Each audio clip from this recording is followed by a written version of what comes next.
Donc, il est évident que l'odontologie peut répondre à certaines questions en ce qui concerne l'adulte. La problématique est un peu différente par rapport à l'enfant, c'est que l'enfant, nous nous reposons sur des combinaisons de présence ou non de lait et définitive dans la cavité buccale, alors que pour l'adulte, on ne peut se reposer essentiellement que sur l'organe dentaire lui-même et ses constituants.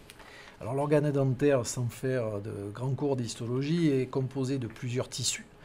L'émail, qui a priori n'est pas suffisamment fiable pour s'appuyer dessus, mais en revanche, il y a des travaux qui ont été faits sur la dentine et sa translucidité secondaire, sur le sément et l'apparition de ces anneaux sémentaires, qui permettent de fonder de grands espoirs, si ce n'est qu'il existe déjà un tas de techniques qui ont été avancées et de travaux qui ont été avancés, souvent biaisés parce qu'ils sont pathologie dépendants ou bien échantillon dépendants.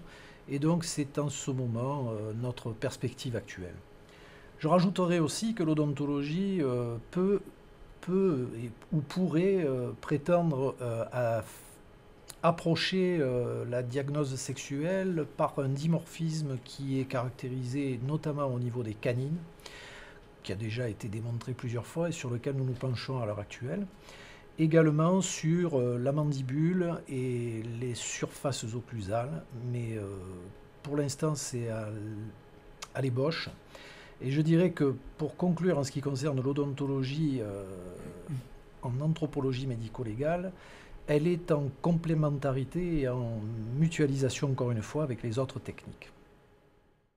Donc, principalement chez l'adulte, un champ de questionnement, puisqu'on nous pose de temps en temps, au travers des demandes de la justice, ce type de questions, c'est de dire, la personne découverte correspond-elle à tel ou tel individu porté disparu? S'il s'agit donc du champ spécifique de l'identification en médecine légale, et nous avons mené un certain nombre de recherches, notamment sur l'identification à partir de la forme des sinus du massif facial.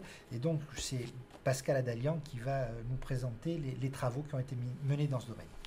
Alors, il s'agit là vraiment d'une perspective de recherche.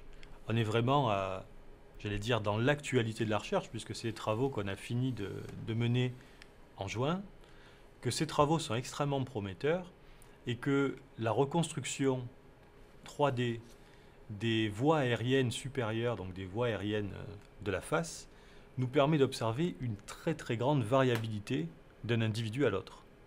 Alors d'un point de vue identification comparative, on tient là quelque chose qui a l'air prometteur, qui a l'air intéressant.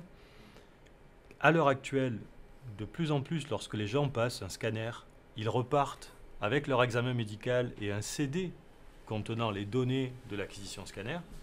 Et donc, il est possible que les enquêteurs retrouvent ce dossier médical, que l'on puisse confronter, nous, à une reconstruction faite avec une acquisition post-mortem pour voir si oui ou non, comme vous le disiez tout à l'heure, on a retrouvé la personne portée disparue.